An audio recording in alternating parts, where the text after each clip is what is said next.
मुलांनो, आज आपण व्याकरणातील दुसरा एक प्रश्नाचा प्रकार पाहणार आहोत. त्याचं नाव आहे विराम चिन्हे. विराम चिन्हे याने पंक्च्युएशन मार्क्स. तर आपण विरामचिन्हांचा वापर कधी करतो, केव्हा करतो आणि कोणत्या ठिकाणी करतो आणि कोणकोणती विरामचिन्हे कोणकोणत्या ठिकाणी वापरतात हे आज आपण पाहणार आहोत.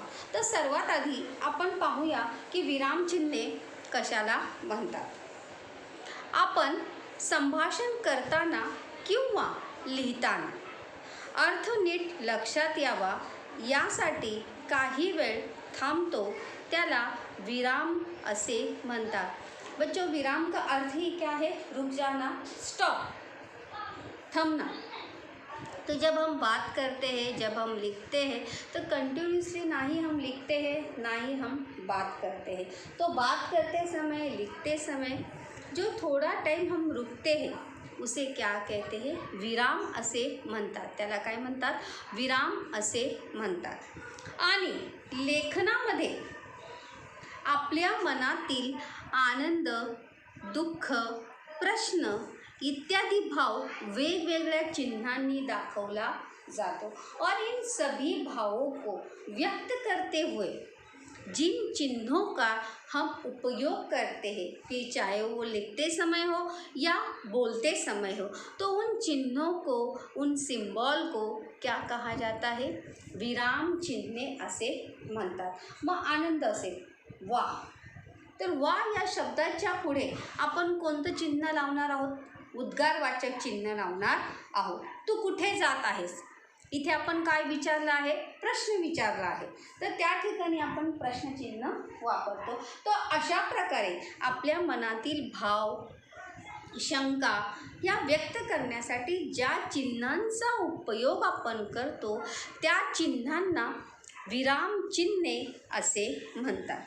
तर पाहूया आपण मराठीमध्ये आपल्याला अभ्यासासाठी कोणकोणती विरामचिन्हे आहेत. तर त्याच्यामध्येही बच्चों, यहाँ पे दो प्रकार है. विराम चिन्हामध्ये विराम दर्शविणारी म्हणजे जिथे आपल्याला थांबायचं आहे, तर ती विराम दर्शवणारी विराम चिन्हे जी आहेत ती 3 आहेत. पहिला आहे पूर्णविराम, ज्याला आपण म्हणतो फुल स्टॉप, जहाँ पे रुक जाते हैं, वाक्य पूरा हो. त्यानंतर आहे अर्धविराम. तिसरा आहे स्वल्पविराम.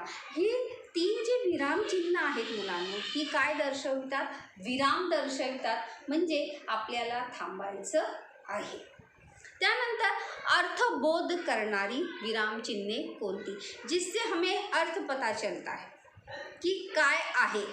जैसे प्रश्न चिन्ह से, उस चिन्ह से हमें पता चलता है, प्रश्न इस चिन्ह से हमें पता चलता है कि उस व्यक्ति को कुछ पूछना है या उसे कुछ जानकारी चाहिए या उसे कुछ मालूम करना है, इसीलिए उसे कहा है अर्थबोध करणारी चिन्हे.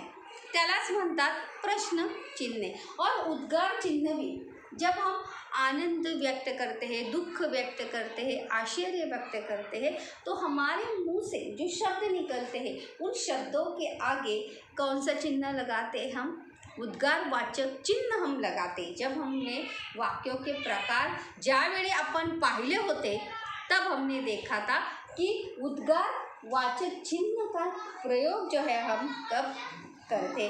तो उसी प्रकार से वाक्य में भी भाव व्यक्त करते हुए उन उद्गारवाचक चिन्ह का प्रयोग जो है वो बच्चों किया जाता है. उसके बाद हमें मराठी में हम कौन से हमें पढ़ने के लिए, अभ्यास के लिए आपल्याला कोणकोणते विराम चिन्ह आहेत ते आपण आधी पाहणार आहोत. तर मराठीत प्रमुख 9 विराम चिन्हे आहेत. किती आहेत? 9, जी आपल्याला अभ्यासायची आहेत. वैसे तो बहुत सारे, लेकिन हमें पढ़ने के लिए, अभ्यास के लिए आपल्याला किती आहेत? 9, ती आपल्याला पाहायची आहेत. पहिलं आहे पूर्णविराम, त्याला काय म्हणतो आपण? फुल स्टॉप. त्यानंतर दुसरं आहे स्वल्पविराम, कॉमा. तिसरा आहे अर्धविराम. चौथं आहे अपूर्ण विराम, पाचवं आहे प्रश्नचिन्ह क्वेश्चन मार्क, सहावं आहे उद्गारवाचक चिन्ह एक्सक्लेमेशन मार्क, सातवां आहे अवतरण चिन्ह जिसे हम कहते हैं इन्वर्टेड कॉमा।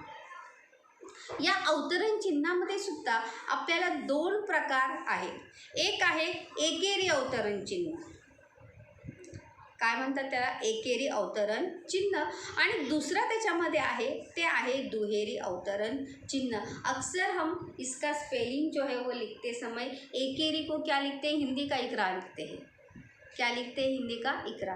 तर हा शब्द जो आहे तो आपल्याला लक्षात ठेवायचा आहे, काय म्हणतात त्याला, एकेरी अवतरण चिन्ह, आणि दुसरा जो प्रकार आहे बच्चों वो है दुहेरी अवतरण चिन्ह।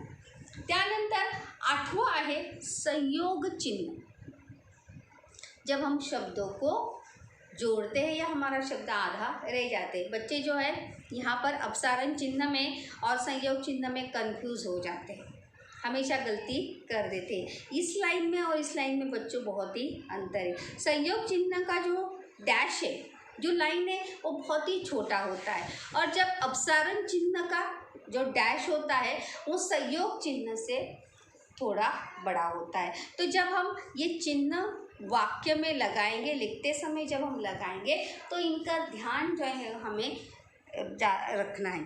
ज़्यादातर करके पहचानने के लिए हमें संयोग चिन्ह और अपसारण चिन्ह पहचानने के लिए ही ज़्यादा आते हैं, क्योंकि वाक्य में बहुत ही दुर्लभ हम इनका प्रयोग करते हैं। तो चलिए इसे विस्तार से हम इन विराम चिन्हों का प्रयोग जो है हम देखते हैं कि किस प्रकार से विराम चिन्ह का प्रयोग जो है वो बच्चों किया जाता है। सर्वात आदि सबसे पहले हम देखने वाले हैं पूर्ण विराम।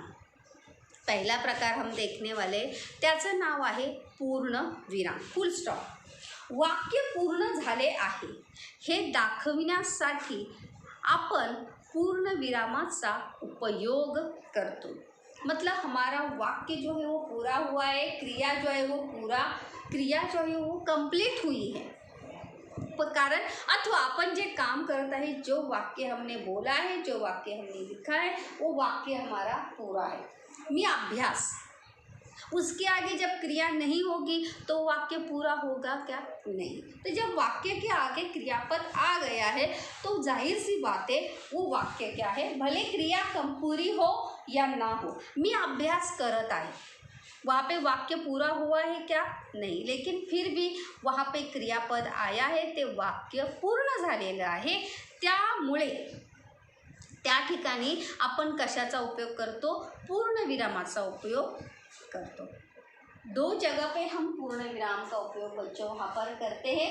एक तर आहे वाक्य पूर्ण झाल्यानंतर आपण पूर्ण विरामाचा उपयोग करतो, आणि दुसरं म्हणजे तसेच शब्दांचा संक्षेप दाखवण्यासाठी पूर्ण विराम वापरतात। जैसे जब हम अपना नाम शॉर्ट लिखते हैं, जैसे किसी का नाम है सुरेश रमेश यादव, तो पूरा लिखने के बजाय हम क्या लिखते हैं, स पूर्ण विराम, र पूर्ण विराम, और फिर उसके बाद क्या लिखते हैं, यादव। जैसे मराठी में हम देखो जब हम पत्र लेखन लिखते हैं तो उसमें हम अनुमोदन अभिवादन लिखते हैं, कृ स न वी, तो उसका क्या है, शॉर्ट फॉर्म है, कृपाभिलाषी सप्रेम नमस्कार विनंती विशेष।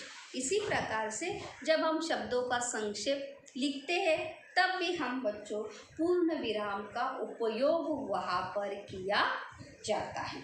यहाँ पर देखो मैंने एग्जाम्पल भी दिया है, मी दररोज अभ्यास करतो। यहाँ पे करतो ये क्रियापद आया है और वहाँ पे वाक्य क्या हुआ है, मी दररोज अभ्यास।